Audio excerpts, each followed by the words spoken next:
নমস্কার, top news এর 10-এ আপনাদের সঙ্গে রয়েছে আমি সান্নিক। প্রথমেই আজকে নজর রাখবো উত্তরবঙ্গের দিকে, কারণ 24-এর ভোট সেখান থেকে শুরু হবে যেখানে শেষ হয়েছিল 2019-এ, অর্থাৎ 2019 যেখানে আমরা দেখেছিলাম তৃণমূল কংগ্রেস, তাদের ফল খুব একটা ভালো হয়নি।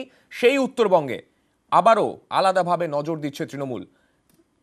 উত্তরে জোর তৃণমূলের, উত্তরে ভোট প্রচারে মমতা অভিষেক। আজ থেকে শুরু দ্বিতীয় দফায় উত্তরবঙ্গে মমতার প্রচার। কোচবিহার এবং আলিপুরদুয়ারে আজ সভা রয়েছে তৃণমূল কংগ্রেসের।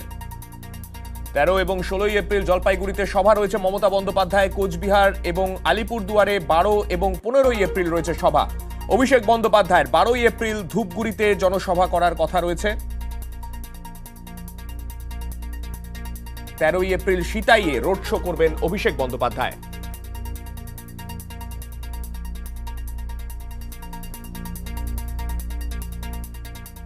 আমাদের সঙ্গে রয়েছেন আমাদের দুই প্রতিনিধি। একদিকে দিনহাটা থেকে রয়েছেন আমাদের প্রতিনিধি সোমরাজ, পাশাপাশি আলিপুরদুয়ার থেকে রয়েছেন আমাদের প্রতিনিধি পার্থ। আমি প্রথমে একটু সোমরাজের কাছে যাব। সোমরাজ, যে জায়গায় আজকে এই সভা রয়েছে দিনহাটায়, সেইখানকার প্রত্যেক জায়গার আমরা জানি নিজস্ব কিছু ইস্যু থাকে, নিজস্ব কিছু ফ্যাক্টর থাকে, যেগুলো হয়তো যারা বর্ষিয়ান রাজনীতিবিদ তারা সেখানে গেলে সবার আগে সেই জায়গাগুলোকে হয়তো কোথাও গিয়ে টার্গেট করেন।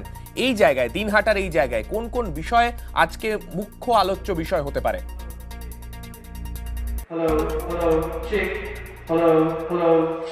দেখো, কোচবিহারের যে দিনহাটায় যেখানে সভা হবে, সাম্প্রতিক সময় কিন্তু এই দিনহাটা বারবার উত্তপ্ত হয়েছে তৃণমূল বিজেপি সংঘর্ষে।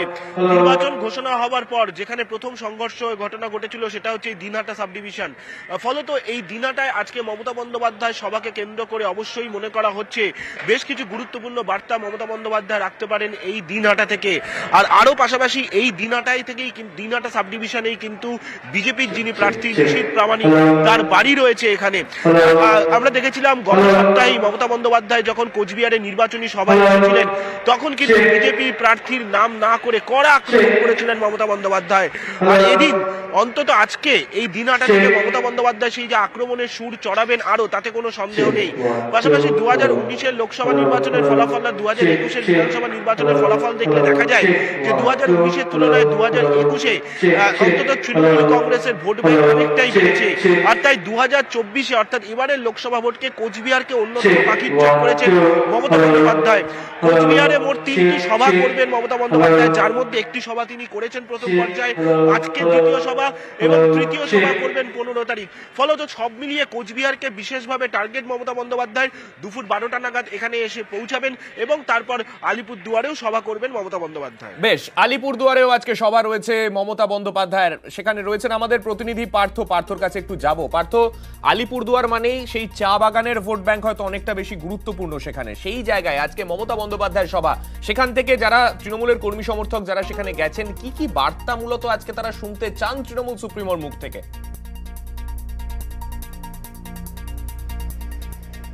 তোমাকে প্রথমে জেনে রেখে যে কথা তুমি বলছিলে যে 19-এর লোকসভা নির্বাচনে কিন্তু এই যে আলিপুরদুয়ার এই আসনটি কিন্তু বিজেপি জিতেছিল। এখান থেকে যে জয়ী হয়েছিল তাকে কিন্তু পরে জন মাল্লাকে কেন্দ্র প্রতিমন্ত্রীও করা হয়। অর্থাৎ 19-এ যেখানে উত্তরবঙ্গে 8-এর মধ্যে 7টি আসন পেয়েছিল বিজেপি, সেই হারানো জমি পুনরুদ্ধারে কিন্তু মরিয়া তৃণমূল। আর তাই আজ থেকেই কিন্তু কার্যত ঘাঁটি ঘেরে বসছেন তৃণমূল সুপ্রিমো মমতা বন্দ্যোপাধ্যায়। আসছেন অভিষেক বন্দ্যোপাধ্যায়। আগামী 17 তারিখ অবধি এই প্রথম দফায় যে 3 কেন্দ্রে ভোট, সেখানে কিন্তু প্রচারের শেষ দিন পর্যন্ত কিন্তু তারা থাকবেন। এই উত্তরের এই 3 প্রান্তের মধ্যে কিন্তু তাদের একাধিক সভা রয়েছে। আর যেহেতু আলিপুরদুয়ার এখানে কিন্তু একটা বড় ফ্যাক্টর কিন্তু চা বলার ভোট, অর্থাৎ আদিবাসীদের ভোট, সেই ভোট যেদিকে যাবে সেখানেই সেই দলই কিন্তু এখানে জয়ী হবে। এটাই কিন্তু বরাবর আমরা দেখে আসছি। সেই যখন বামফ্রন্ট ছিল সেই সময় আমরা দেখেছি যে আদিবাসী ভোট একটা বড় অংশ পেত কিন্তু আরএসপি প্রার্থী, এবং সেখান থেকে কিন্তু এখান থেকে বামফ্রন্ট জিতে এসছে।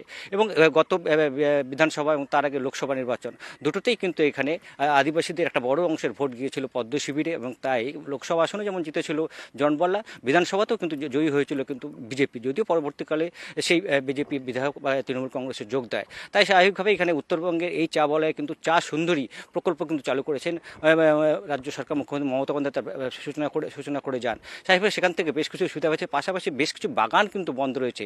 সেই সব বাগানগুলি নিয়ে কিন্তু যারা বন্ধ চা বাগানের শ্রমিক তারাও কিন্তু যথেষ্ট সেই আশায় আসছেন যাতে মুখ্যমন্ত্রী বা তৃণমূল সুপ্রিমো কি বার্তা দেন সেই বন্ধ চা বাগান খোলার ব্যাপারে। কারণ